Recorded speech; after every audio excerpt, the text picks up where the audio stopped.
আমাদের উৎসাহ উদ্দীপনা তো শেষ নেই। বিগত 17 বছর পরে তারেক রহমানকে আমরা সরাসরি দেখতে পাবো, এজন্য আলহামদুলিল্লাহ। আমরা চাই, আমার দীর্ঘদিনের প্রত্যাশা ছিল যে তারেক রহমান এখানে এসে যদি এদের এলাকার জনগণকে বলে দিবে যে আমার এই ধান কোদালই ধান, তাহলে অন্য অন্য প্রার্থীর ইনশাল্লাহ জামানত রাজত্ব সম্ভাবনা আছে।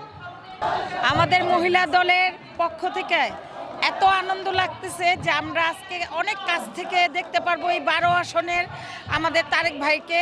সে যদি একবার কোদাল হাতে নিয়ে বলে যায় যে এটাই কোদাল এই 12 আসনের জন্য, এইটাই ধান, তাহলে মানে অনেক ভোটের মাধ্যমে কোদাল বেরোয় যাবে 12 আসন থেকে।